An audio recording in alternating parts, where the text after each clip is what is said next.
Hi guys, welcome back to my channel. If you're a returning viewer or if you're new here, welcome. Today it's gonna be an update video regarding my Atelier at Home training. So basically, if you guys are new here, I'm doing classical painting and drawing studies, I guess, on my own here at home, using just books and videos. And I'm gonna link to the video below when I first talked about it, in case, like I said, you're new here. So for today, usually how this update goes is I talk about drawings and then paintings after. So for today, it's gonna be talking first about the Bargue drawing, and then for the painting, I'm gonna be talking about the self-portrait, the finished self-portrait that I started on my last update, and also a new painting I'm going to show you guys, which is basically a torso drawing. And in terms of future plans, there's going to be a short chat, I guess, about anatomy. Okay? Okay, so now first off with the Bargue drawings. So this one, I think you guys saw when I also my last update when I just started doing it. So here is the finished drawing of this plate right here. And then after that is I started doing the outline drawings, the figure drawing outline drawings in this book. So this is the first plate that I finished. This one doesn't take as long as the other plates, because like I said, these are just the outline drawings that he has, which is basically the first step towards a figure drawing. So this is the and then the next one I did is this plate right here, and I just did that basically on the other side of the paper. These are actually really fun to do, so I might go through a lot of these because, well, first of all, they're easier than the regular Bargue plates, and also they're just, yeah, for figure drawing, they're just great exercises, I find. And the one I'm currently working on right now is this Venus torso. Let me start the Venus torso here, and I'm at the stage right now, so I have a long way to go, I think. So this kind of plates take me a lot longer, so yeah, and that is it for the Bargue, and then we'll go to the paintings.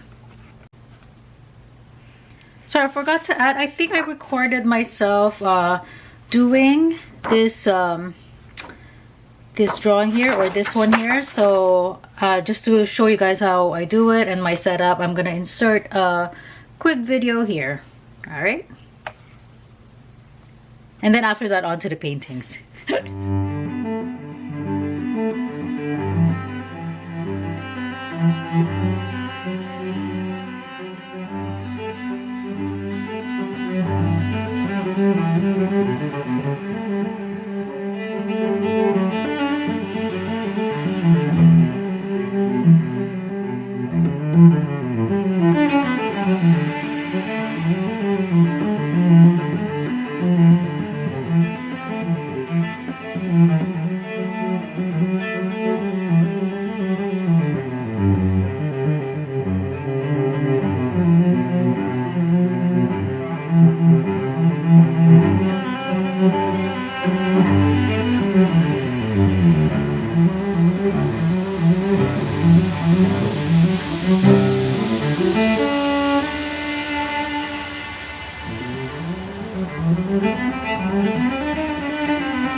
so now we're gonna be talking about the paintings.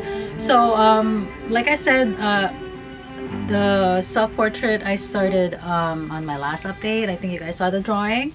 So I finished it, and here is the final painting. So anyways, yeah, so it ended up being, you know what, I'll insert pictures here. I think I took pictures of the stages that I went through from the drawing to this. And it's funny, my husband and I were talking about it because he's like, why do you look so almost angry when in this portrait? And it's because I was using the mirror right here when I was painting it as a reference, obviously. And I realized this is actually how I look when I'm concentrating on doing something like whatever it is, like painting, obviously. So that's why it ended up looking like this, like I'm angry, but really I'm concentrating. I was concentrating when I was doing this. So yeah, it's not perfect. I'm not 100% happy with it. First of all, with the, I feel like I could have been a lot with the skin color. It could have been a lot better, and my brush strokes. It was I actually wanted it to be a bit more loose, but I do like this part, like the shade part of my head.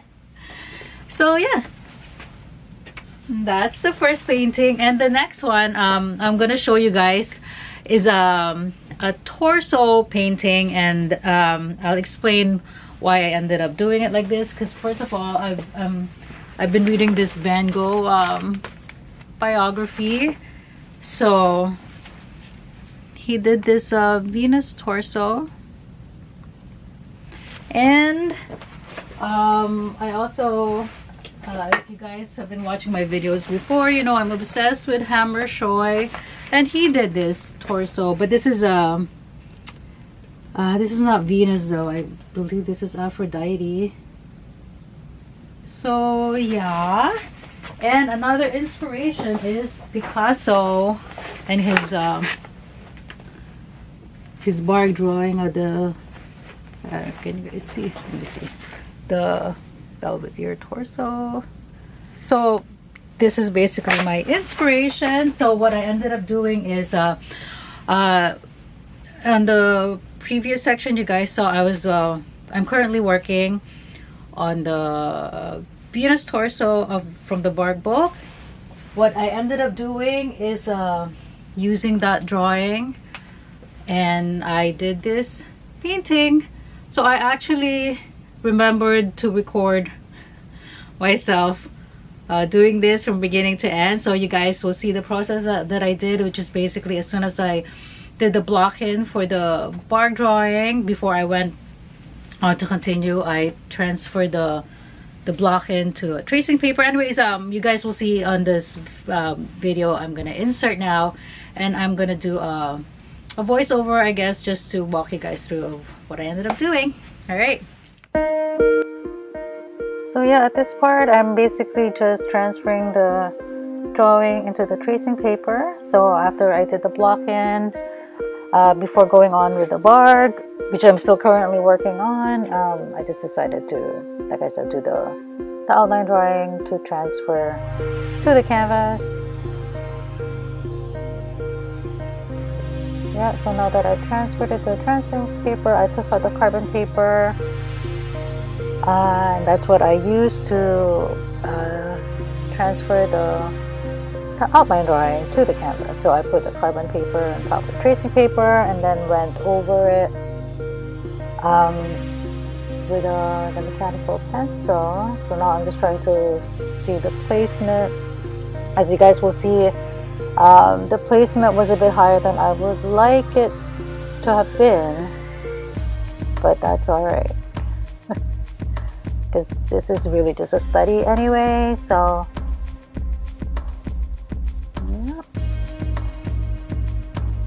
yeah, just going over the lines sometimes a few times just to make sure that it gets transferred to the canvas board.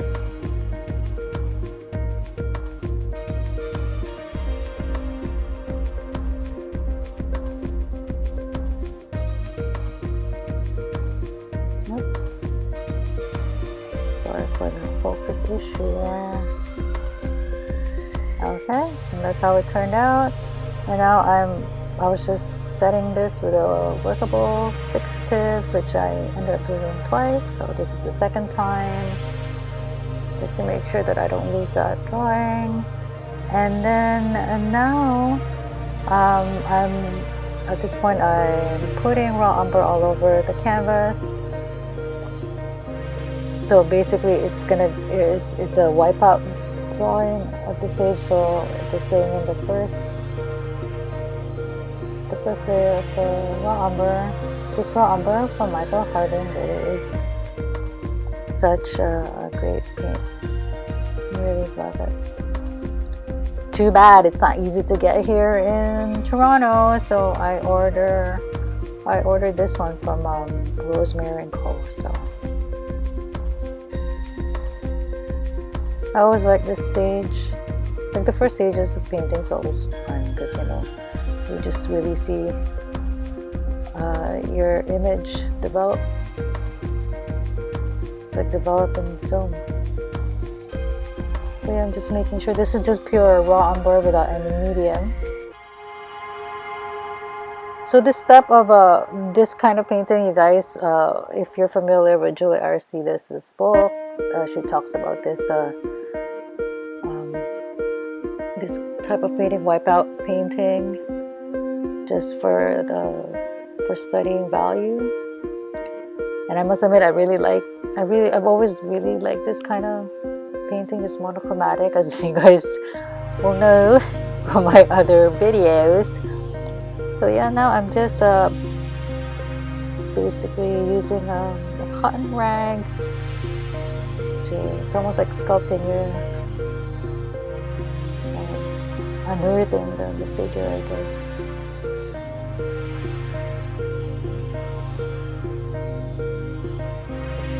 Yeah, so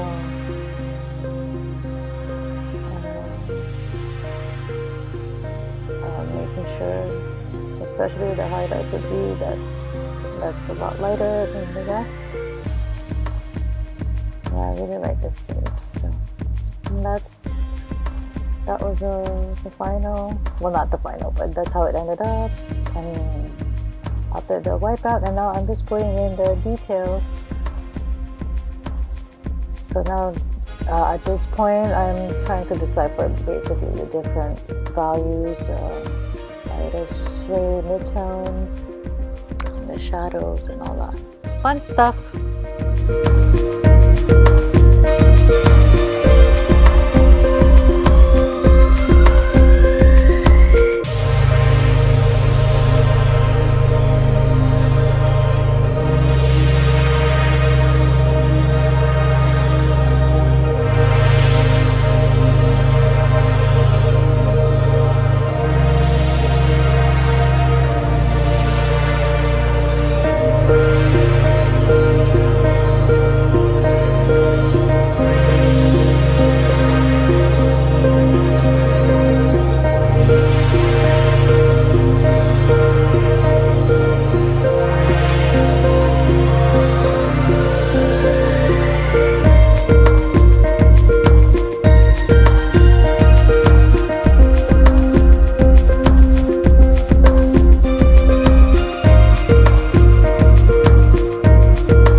So now at this point, I decided to add a table at the bottom because the painting vertically was I was finding really unbalanced. So that's why I ended up doing this part.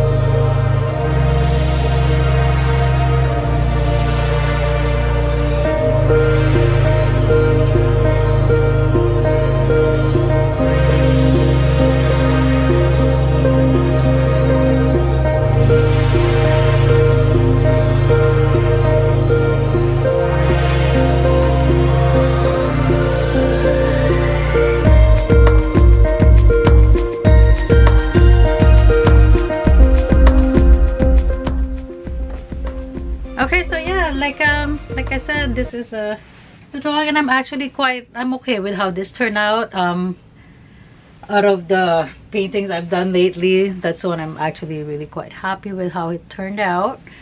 And all right, and then the next one is, this one is basically an old painting I did. I think it was on my second or third update.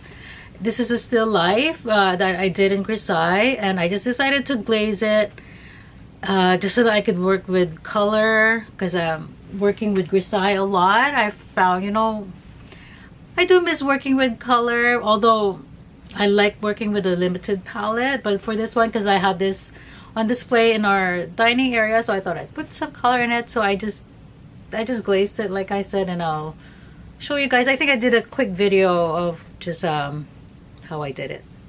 So it's a phthalo blue, phthalo green, and then this one I did instead of alizarin crimson, I ended up doing it with vermilion, which is really stupid. Like, who glazes with vermilion? But anyways, yeah, so I'll insert the video here.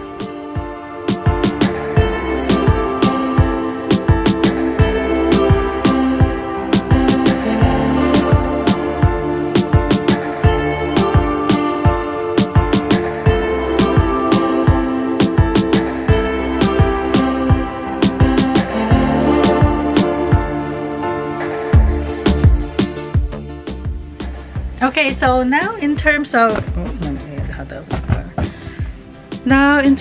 future plans, more bark drawings, obviously, because it's almost really quite obsessive, like how I've just kind of fallen in love with the bark. So I'm gonna be more of that for sure for next time. And painting, I actually don't know what I'm gonna be doing for next painting project. Maybe a master copy or more self-portrait, because I really need to work on that, I find. But for sure, I'm gonna be doing more anatomy studies. In the past, I did copies of Bridgman plates in his book, and currently I am using Loomis, the figure drawing, for what it's worth. So I'm sure a lot of the people watching this are familiar with Loomis's work. He's really quite amazing, and look at that. Like, I want to do some copies of this, because legs and arms are really my weakness. And yeah, and another resource I'm using, which might surprise some people, is this fashion illustration book by Kiper, because I really like the loose sketches that she does. And this is a 10 head proportion, obviously not realistic, but I quite enjoy doing them in my art journal. Just that kind of figure drawing. So what I've been doing, like, this is a copy I did on my art journal of the Loomis proportion. And yeah, so basically just doing, because he did say that page I showed you guys previously is something that you should really work on a few times, because it's something that you have to memorize. So I've been doing just really ugly quick sketches, but on my art journal, like I said, and they're quite fun.